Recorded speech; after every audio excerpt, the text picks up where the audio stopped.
Ja enne kui me nüüd alustame sellise ühise vestlusringiga siin, kus me küsime väga huvitavatelt ja põnevatelt inimestelt, mida nemad sellest tervisest ja tantsimisest arvavad.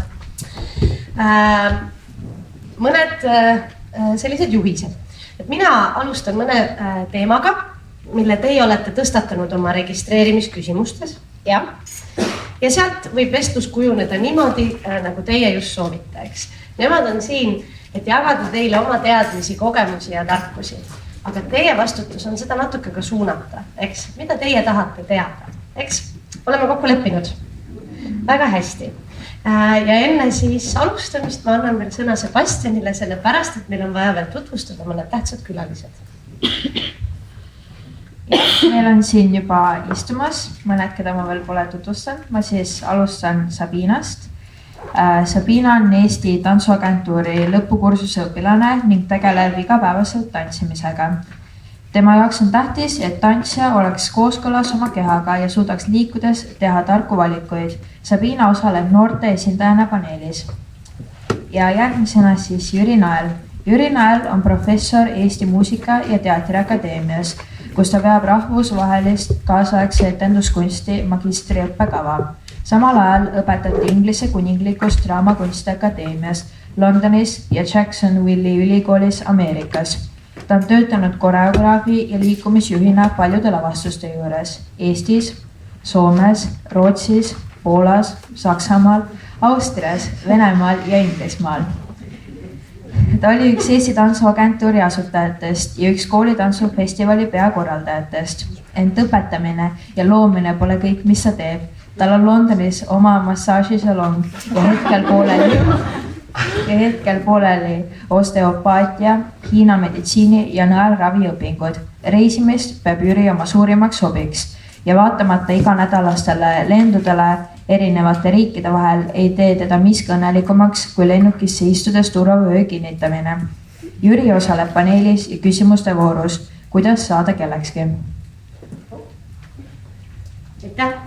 Ma alustan kahe sellise natuke võib-olla laiema ja filosoofilisema küsimusega ja siis lähme täpsemalt teie väga konkreetsete küsimuste juurde. Noorte vastustest, millist tervise osa meie tantsuharidus kõige rohkem käsitleb ja millist kõige vähem? Tuli välja, et 32 inimest, siis 40 ja natuke, ütlevad, et füüsilist tervist toetatakse meie tantsuhariduses kõige rohkem. Küll aga nende küsimustest, et mida sa vajaksid, et olla tark tantsija, tuli kõige rohkem välja vajadust just füüsilise tervise hoidmise osas. Minu küsimus on see, et kas see on nüüd tingitud sellest, et me tegeleme füüsisega ja me oskame seal rohkem küsimusi küsida. Või on siin mingi selline illusioon, et kuna me tegeleme tantsuga, siis meile tundub, et me puudutame füüsilist tervist kõige rohkem. Ja kas seal on puudujääke? Ja see küsimus võib-olla on siis suunatud natuke rohkem neile, kes on seotud igapäevaselt tantsuharidusega, aga ma arvan, et kõik vaatenurgad on oodatud. Ma annan nüüd selle mikrofoni teie kätte ja te saate seda omavahel ise midagi jagada.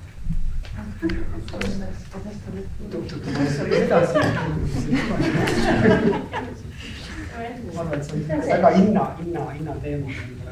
No ei ole, Jüri, sa tegeled ka massaažide ja muud asjad. Lõpeta ära. Et tegelikult ma arvan niimoodi, et kuna sellest lihtsalt räägitakse tõesti rohkem ja tantsuõpetajaid ja kõrgkoolides ja koolitustel koolitatakse selles valdkonnas ja pööratakse rohkem tähelepanu.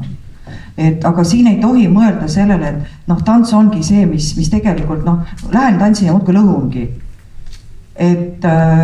Tegelikult ei ole, aga samas see on hea ju, et räägitakse, et te saate teadmisi just selleks, et kuidas olla veel 60-selt, 70-selt hea ja liikuv ja selline lahe vanaema või vanaisa on ju. Seda ei ole palju, aga mis see teine küsimus, kas see on müüt või see ongi nagu vajalik? Minu küsimus oli see, et kas see, et me tunneme, et me räägime füüsilisest tervisest kõige rohkem, rohkem, aga samal ajal näitab, et meil on ka küsimusi kõige rohkem füüsilise tervise kohta. No see ongi see, et selles lihtsalt räägitakse, et seda vaimse tervise poolt ja sellist asja on ilmselt vähem puudutatud, on ju. Ja kuna noored ei vaja otseselt teraapiat, siis tantsuteraapiast kui sellisest ka, ja me ei olegi sellest tantsu vaimse teraapilisuse poolest räägitud. Aga ma arvan, et see on ajamärk ja see läheb edasi. Ma tahab rääkida. Mõte. Üks. Ma arvan, et tegelikult see on seotud ka sellega, mis küsimus oli sul enne, mis puudutas sellist emotsionaalset, psühholoogilist heaolu, rahulolu, kui sa oled kuskil tantsuklassis. Ehk et sellist füüsilist tervist, seda on lihtsalt kuidagi väga lihtne või palju lihtsam meile, kes me oleme kehaga seotud, selgeks teha. Ehk et kui me räägime füüsilisest tervishoiust ja kui sulle öeldakse, et tuleb teha soojendus enne treeningut, siis me kõik saame aru, mis see on ja me võime näidata mingeid harjutusi, kuidas seda teha. Pärast lõpus me teeme venitusi, me jälle õpime ära mingisuguse seeria venitusi, eks ole, ja me suudame ise endast hoolitseda füüsiliselt. Ja kui juhtub mingisugune trauma, siis on see väga selge märk sellest, et kuskil sai üle pingutatud ja seda on võimalik mõõta, sellepärast et keha reageerib valuga igasugusele asjale, mis tundub kehale ohtlik. Kui me räägime vaimsest tervisest, siis seal kahjuks ei ole võimalik seda mõõta nii otseselt. Et see on pigem selline peidetud, varjatud hall kardinal, mis kuskil eksisteerib. Ja seda sellega esiteks võib-olla märgata ise, et midagi kuskil on endal valesti. Me väga tihti, tantsijatena, kuna me oleme harjunud ka taluma füüsilist valu palju, siis ka selline emotsionaalne valu, kui me nimetame seda valuks, meil on lihtsalt kogu aeg tundub see, et see on nagu üks osa treeningust. Jah, et ma tunnengi ennast väsinuna ja olengi täna kuri ja kuidagi täna mulle mitte miski ei meeldi ja kõik on kuidagi halvasti. Et väga tihti me nagu, kuna me oleme harjunud sellise füüsilise ja emotsionaalse pingutusega, siis me paneme selle nii-öelda kuskile, mis kuulub siis nii-öelda selle treeningu juurde ehk et see on selline nähtamatu masi. Aga et kui ma enne kuulasin paneelis neid vestlusi ka, siis mul tekkis küll küsimus, et kuidas me tegelikult tunneme ära selle, et nüüd on asi tõsine, sest füüsilise pingutuse korral või füüsilise trauma puhul me tegelikult saame aru, kuna see asi on tõsine. Aga emotsionaalses ja psühholoogilises kontekstis on see väga keeruline öelda iseendale, et nüüd tegelikult on asi tõsine ja ma pean pöörama sellele tähelepanu. Ehk et see on küsimus ja teine asi on ka tegelikult minu jaoks see, et kuidas märgata seda teiste inimeste puhul, kuidas ma märkan enda kaaslaste puhul, et see nõuab kellegi tähelepanu, et ma pean ise minema ja selle kuidagi selle kastikese lahti tegema või selle vestluse alustama, et kas sinuga on kõik korras. Et ma ei tea, võib-olla see on küsimus ka siiapoole, aga võib-olla rääkides jälle sellisest treeningust, jälle me räägime heaolust asjast.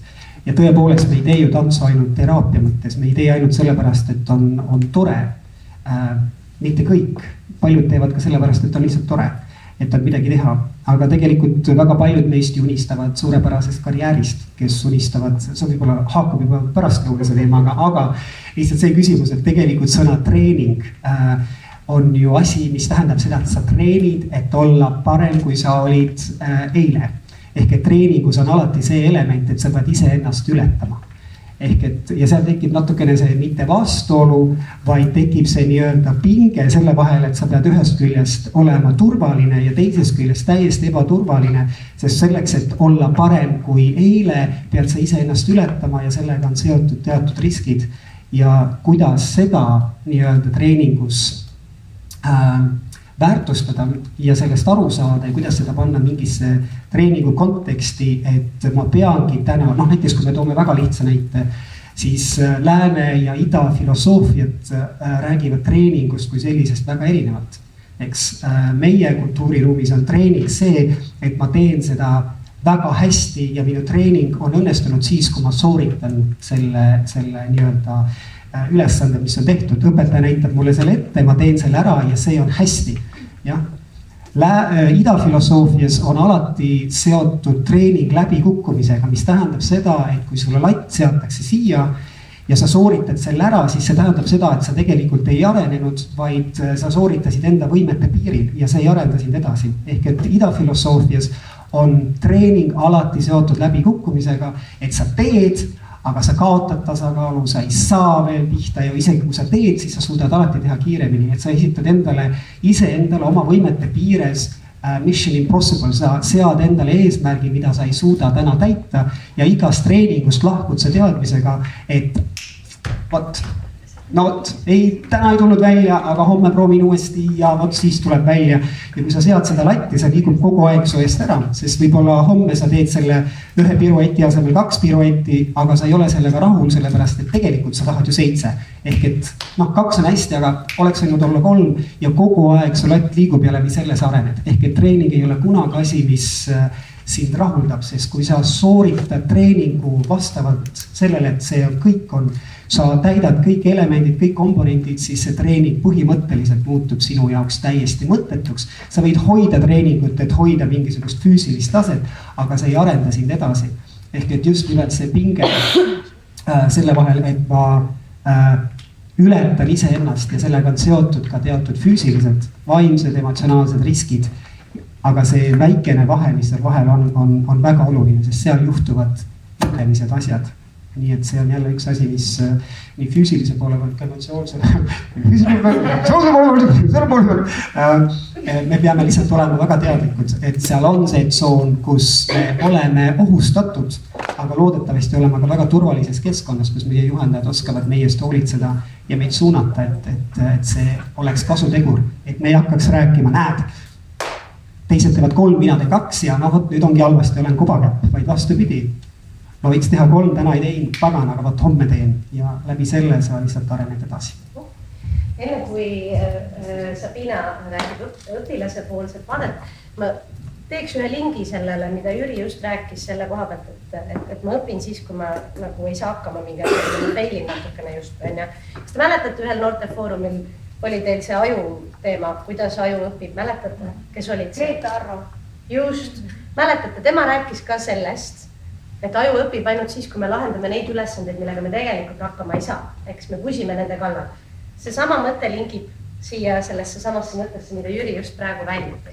Kas kellelgi on meeles see? Väga hea, näed, siis te saate juba väikseid seoseid luua. Aitäh, Sabina. Ma arvan, et noorte inimeste jaoks on iseenesest mõistetav see, et kui nad lähevad tantsutrenni, siis ilmselgelt on tegemist millegi füüsilisega. Ja võib-olla ei mõelda otseselt teadlikult kohe sellest, et trennis olemisel peab mõtlema, et kuidas sul mingi asi töötab, eriti kui sa oled noor ja lihtsalt teed seda selleks, et tantsida.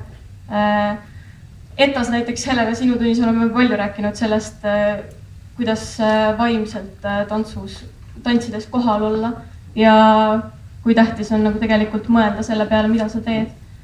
Ja ma arvan, et võib-olla see on pigem illusioon, et kui vastata sinu küsimusele, et kas me arvame, et nagu me ei räägi nii palju füüsilisest, et ma arvan, et see tasakaal on täiesti olemas, aga lihtsalt oleneb, et kus sa tantsid ja kust sa oled saanud oma tantsuhariduse. Ma arvan, et ETA on väga hea koht, kus seda saada. Nii et aitäh sellest.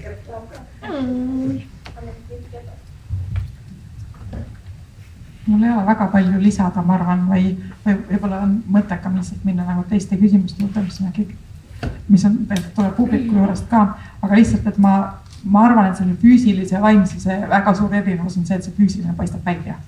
Et seal on nagu mõõdetav, nagu sa ütlesid, ja see edu on see, kas ta tuleb välja või ei tule välja, sa saad suhteliselt nagu hästi seda mõõta. Aga täitsa nagu tore väljakutse on tegelikult ju mõelda selle peale, mis on su eesmärk, kuidas emotsionaalselt ennast tunned. Lähedki trenni ja mis sul see emotsionaalne tunne seal on ja seda sa tegelikult saab ka mõõta, lihtsalt me tavapäraselt ei tee seda. Lisan ühe asja veel, ma töötan hästi palju näitlejatega ja kuidagi näitlejatega on see eriti keeruline, sest näitlejad, kui näiteks tantsijad trenni, siis on ju näha, et kas ta teeb trenni või ei tee, see on ju visuaalselt näha, eks ole.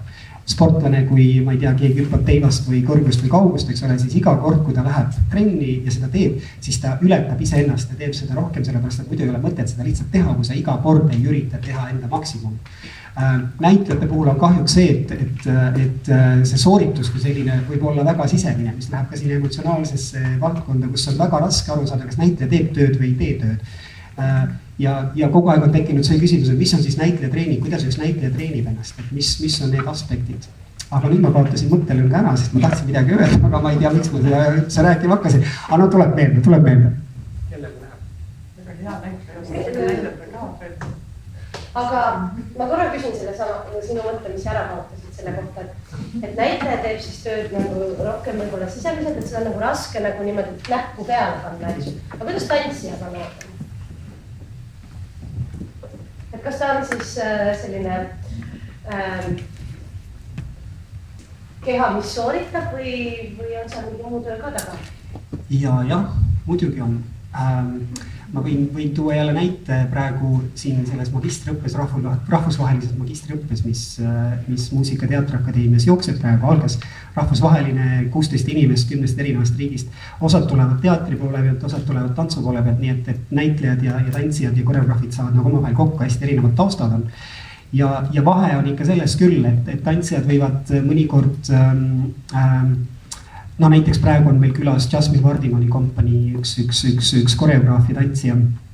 Ja ta töötab väga palju kujutluspiltidega, nii et seisad ja nüüd keegi surub sind kuskile alla ja siis sa vajud põrandasse, näiteks väga lihtne see.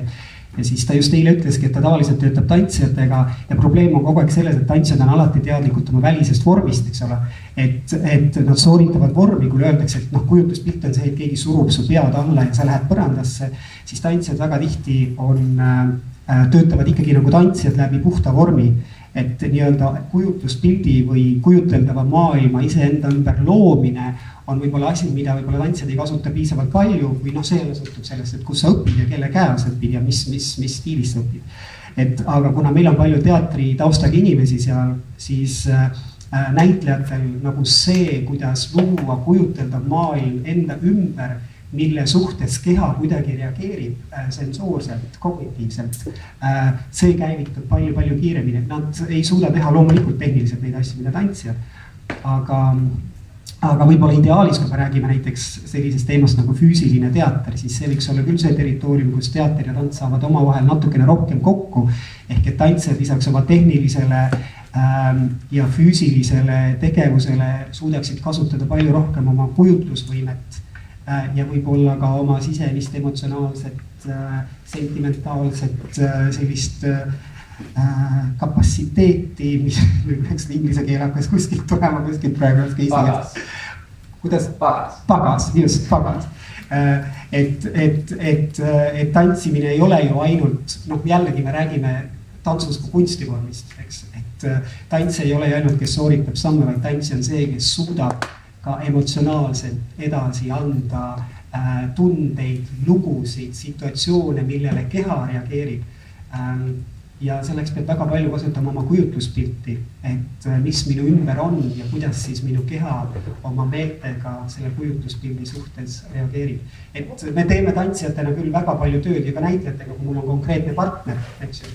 Jah, ma ei tea, teeme kontaktimprovisatsiooni või midagi, et see on meil olemas, aga kui võtta keegi ära ja jätta ainult oma enda kujutluspilt, siis seal me võime jääda jänni lihtsalt, sest seda ei treenita piisavalt palju, sest kõik jääb sinna, mis on selgelt nähtav ja tajutav ja reaalselt olemas. Väga head mõtted meile oma edasise töö jaoks, eks. Aga lähme edasi teise teemaga, mis oled väga aktiivselt välja tõid. Väga palju erinevaid märksõnu, mis koonduvad ühe teema alla ja see on läbipõlemine. Et kuidas teie silmis läbipõlemist ära tunda, kuidas seda ennetada ja kuidas sellest taastuda, olles siis võib-olla selline noor inimene.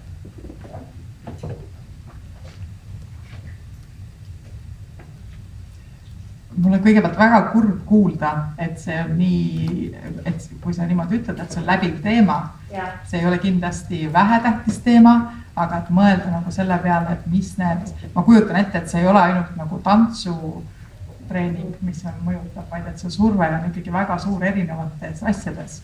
Et on võib-olla ema-isa, võib-olla mingi väga suured eeskujud, kelle sa poole tahad vaadata, võib-olla mingid muud teised hobid veel juures. Ja siis see surve kõik koolis peab saama hästi hakkama, et see kõik tekitab nagu seda pigem läbipõlemise asju.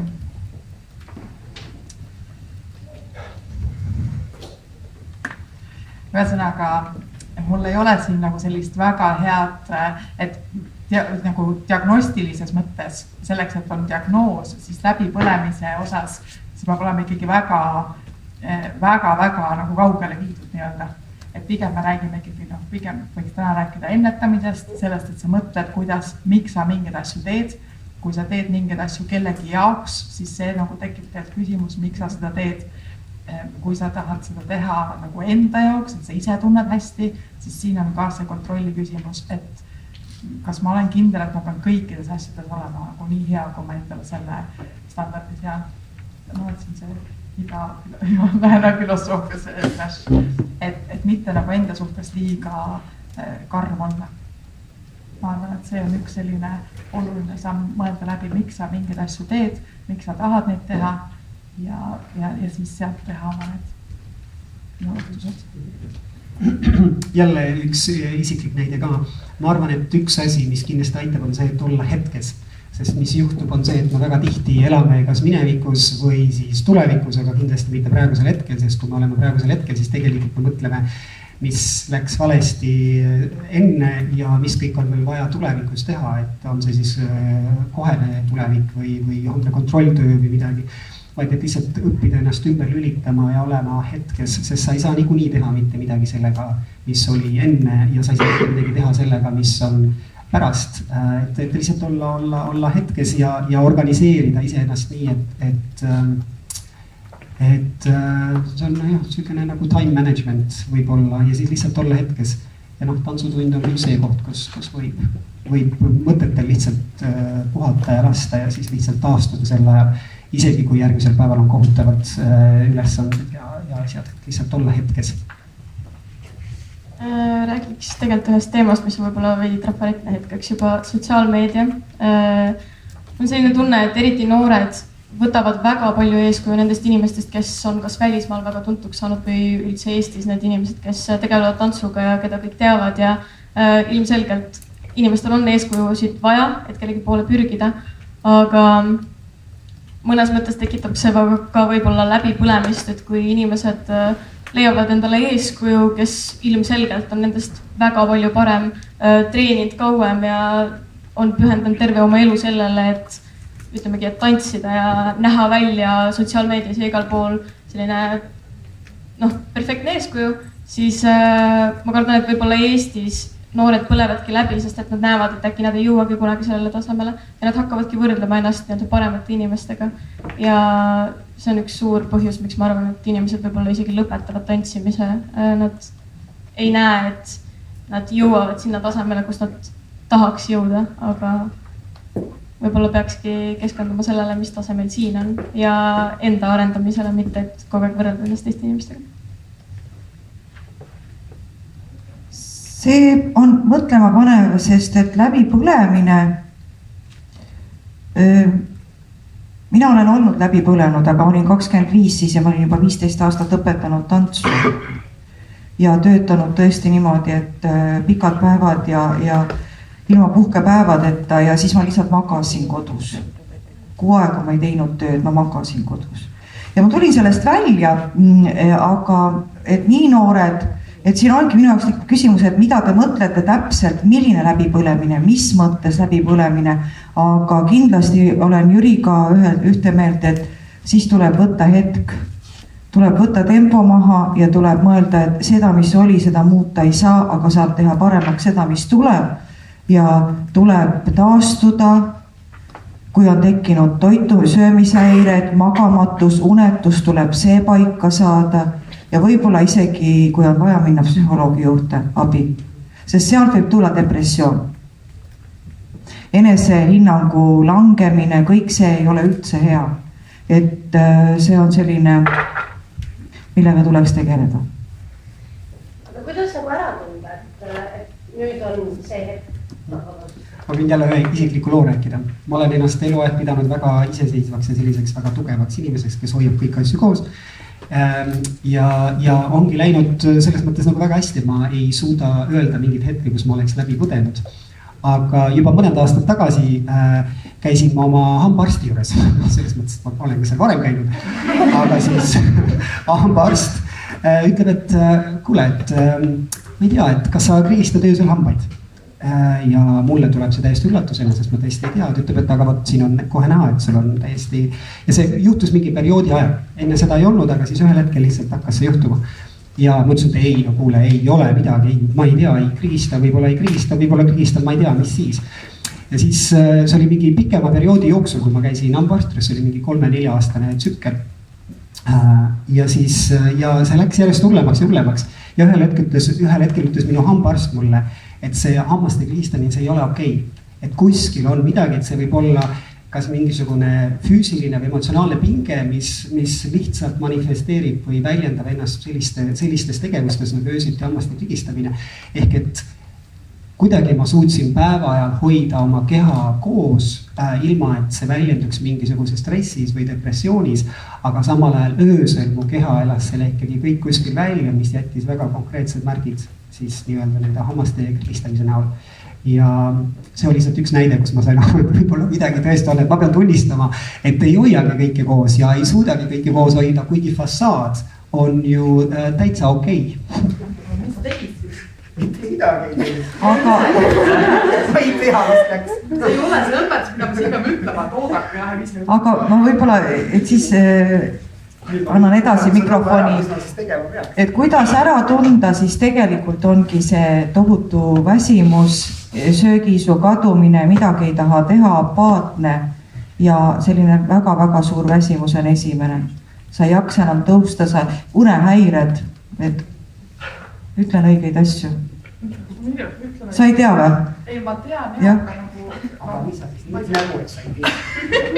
Ei, no, et võib olla, aga kõigil on individuaalne. Ja ei, aga no, et need on ühed, et kui Elina küsis, et mis see võiks olla, kuidas ära tunda iseendas, siis see on see näiteks, noh, mis on ka antud näiteks tantsuteaduses üks artikkel selle kohta, kus on välja toodud, kuidas tantsija peaks jälgima ja need on ühed sellised, noh, pluss veel mingid muud tervisehäired võib-olla, mida sul ennem ei ole olnud, kaasa arvatud, kas nagu Jüri ütles, et hammaste krigistamine äkki tekib, et kõik sellised kõrvalekalded.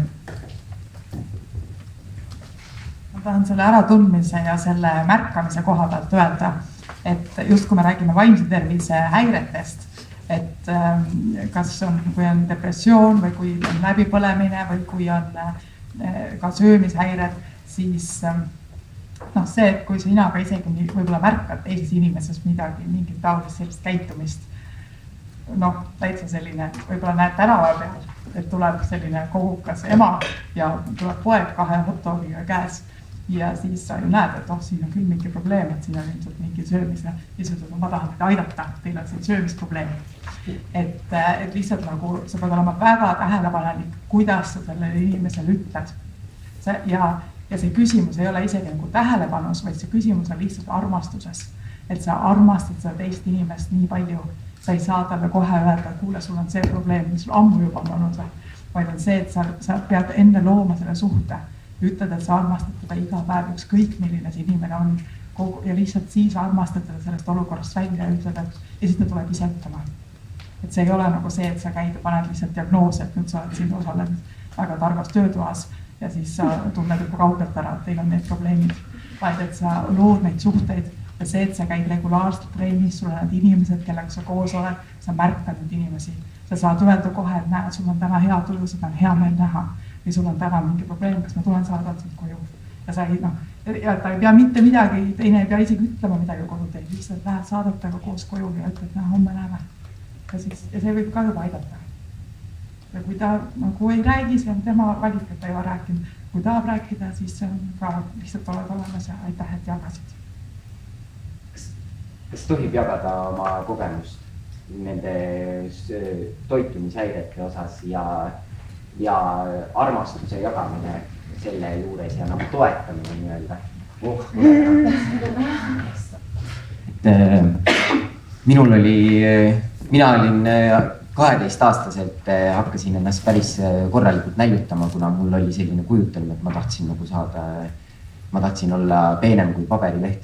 Ja mul olid sõbrad, kes pidevalt kogu aeg nagu muretsesid, olid hästi nagu oi kui raske, oi nagu, või et vaata, et sa ikka endale liiga ei tee ja see nagu see armastuse tulm, mis mu peale voolas, oli nagu ühelt poolt väga meelitav ja ma hakkasin sellest väga tugevalt toituma, et mul oligi nagu, ma teadsin, et ma olen selline hädine, mulle meeldis olla haige ja kuna ma sain läbi selle siis teistelt mingisugust tähelepanu, ehk siis see oli nagu väga haiglaslik mõttelaad, mille sees ma olin. Ja siis ma tutvusin Maarja Kaasikuga, kes oli selline äärmiselt konkreetne oma nagu arvamustes ja sellest nagu milline võiks olla terve inimene või nagu terve mõistuslik, kainelt mõtlev inimene. Ja siis ma olin sellel ajal 17 ja ta ütles mulle, et tead, et ma lihtsalt olen sinuga koos ja ma ei tea, miks ma olen sinuga koos, aga mul läheb lihtsalt süda pahaks sind vaadates. See, kuidas sa mõtled, see, kuidas sa ennast näed, see on lihtsalt äärmiselt jäle. See, et sa ei söö, see, et sa oksendad seda toit välja, anna andeks, aga siin ei ole nagu armastusega sellist inimest ei taha keegi armastada, kes iseennast rikub ja vigastab. Ja see oli mul nagu tõesti, see oli äärmiselt silmi avav hetk, et muidu oli kõik olid nagu tulnud ja nagu olnud nagu mingi palun, või et nagu saa terveks, et me nii toetame siit kogu aeg. Ja siis tuli üks inimene, kes ütles, et see lihtsalt oledki nagu, sa oled rõve ja nagu sa aru, et sinuga ei taheta suhelda, kui sa selline oled. Ja sellest hetkest mul nagu, ma natuke aega nagu, esiteks mul oli kohe nagu see, et kuidas sa siis niimoodi ütled, aga siis ma töötasin selle enda peas läbi ja ma mõistsin, et tõepoolest selline teguviis iseenda vastu, mitte iseennast armastades, ei ole võimalik, et keegi teine hakkab sind armastama. Nii et olge tähelepanelikud ka sellega, et te nagu ei hakkaks lihtsalt nagu jagama seda armastust, kui seda ei peaks tegema. Aitäh, Roho. Aitäh.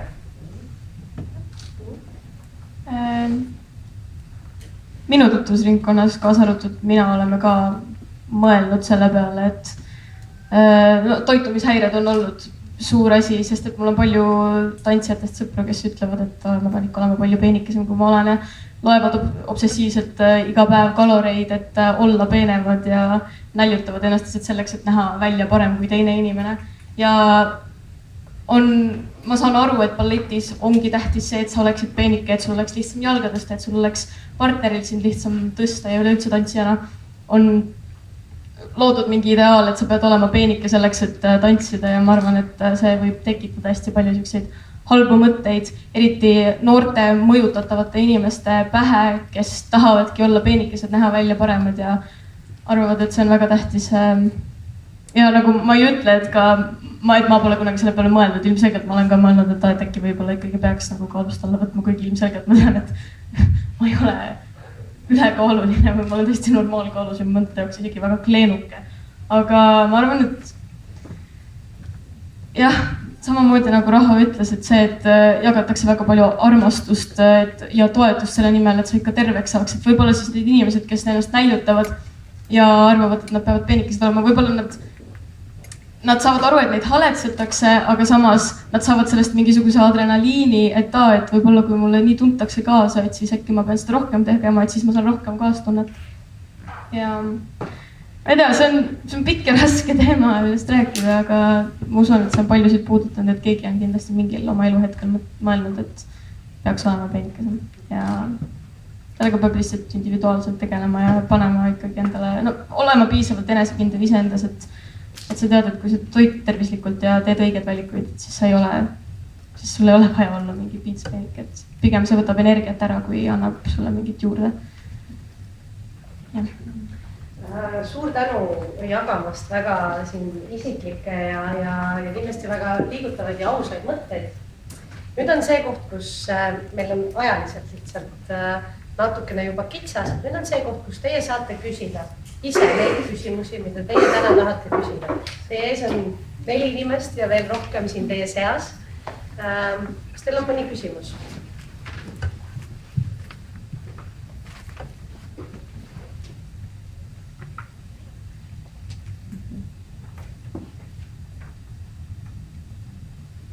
Või mõni kommentaar või mõtlesid kaasa mingil teemal ja see tekitas sinus mingeid mõtteid? Aga kui sa kaotad enesekindluse, kuidas siis see tagasi saada või kuidas olla enesekindluse? Väga hea. Aitäh, Astrid!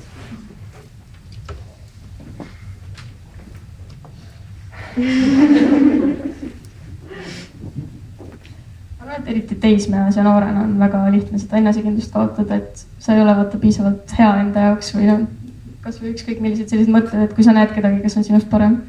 Aga võib-olla tuleks lihtsalt endale neid positiivseid mõtteid pähe panna, et sa ei ole nii halb ja tegelikult kõik inimesed on loodud nagu puhta läheneva maailma ja kui sa ei ole teistele halba teinud, siis miks sa peaks endast nagu halvasti mõtlema, et ma arvan, et enesekindel olla ja see võtab aega ja sa pead lihtsalt, isiksus peabki välja arenema.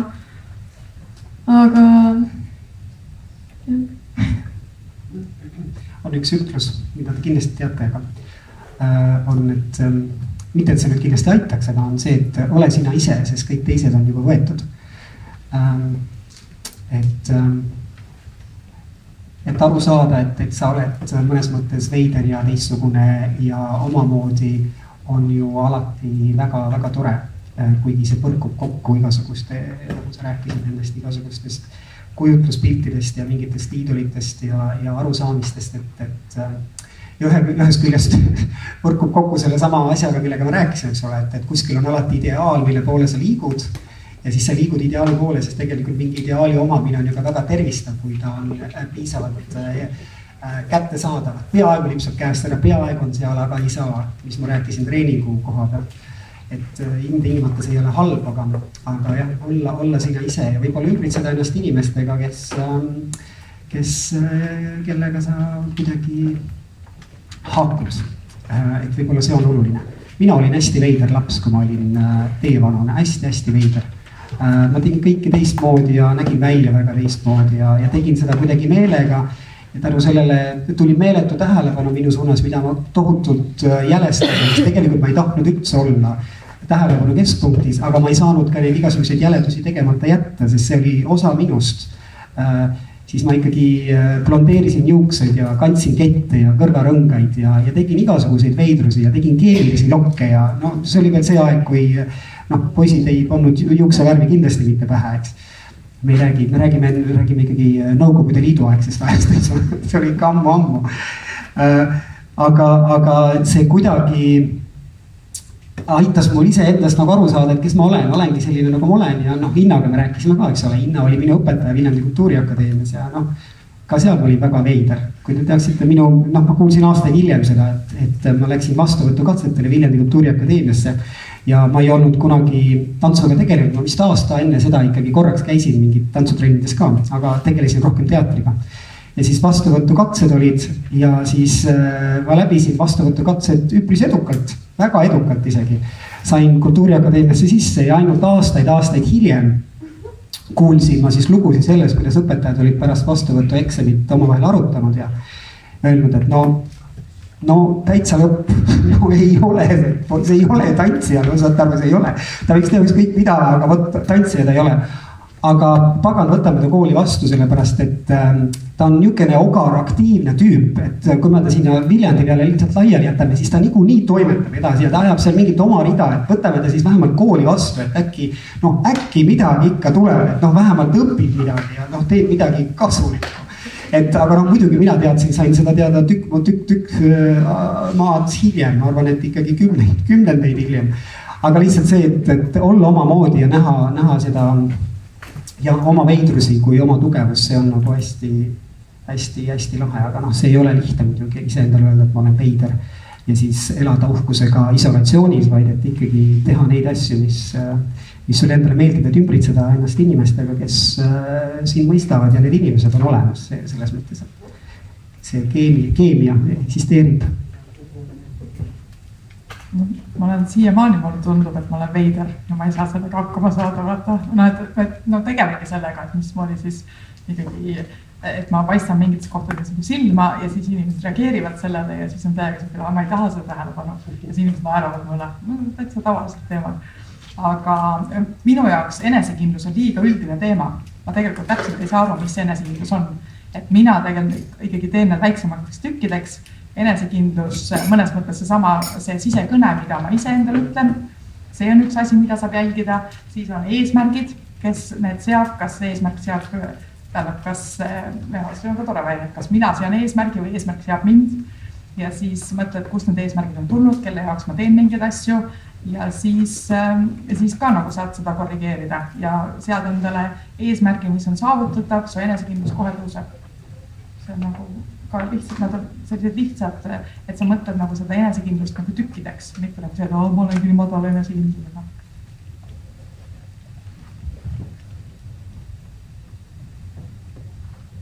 Jah, see on ka jälle selline teema, et enesehinnang, enesekindlus, et miks ta kaob, kuhu ta kaob, kui sügav see on, et need asjad kõik tuleks selgeks teha, alati on väga lihtne on öelda, ära mõtle endast nii halvasti, sa ei ole ju, sa oled positiivne, sa oled jube hea, sa oled jube kihvt, aga kui inimene ise tunneb, et ei ole seda pidepunkti temas, siis tuleks jälile jõuda. Ma olen jälle isiklikus elus väga hiljutiselt, väga sügavalt olnud seotud noorte inimeste depressioonidega ja see on raske inimesele endale. Et kui ta kaob see enesekindlus, aga võib-olla ainuke asi, mis ma ütlen, tee endale selgeks, kust see algus on saanud. Sest kui sa ei tea, kus see algus on, sa ei oska, sa ei saa sellega tegeleda. Mis on see põhjus? Et selleni kaevuda. Ja siis hakata liikuma alguse poole. Aga suur tänu teile, meil on aeg hakkab vaikselt otsa saama. Ma kindlasti usun, et kui teil nüüd on kellelegi selliseid individuaalseid küsimusi, mida te tunnete, et te võib-olla tahaksite just selle inimese käest küsida, eks, või temaga arutleda, siis ma usun, et meie paneelis osalejatel ei ole selle vastu midagi, et siin mõne minuti võib-olla nendele niimoodi isiklikult neid küsimusi esitada. Aga nüüd me peame tegema väikese pausi ja kohe Sebastian hakkab rääkima, mis edasi saab, aga mina tahan omalt poolt teid tänada suurepäraste ideede eest. Ma loodan, et te saite siit palju mõtteainet ja järgmisse kohtumisteni ja jõudu tööle.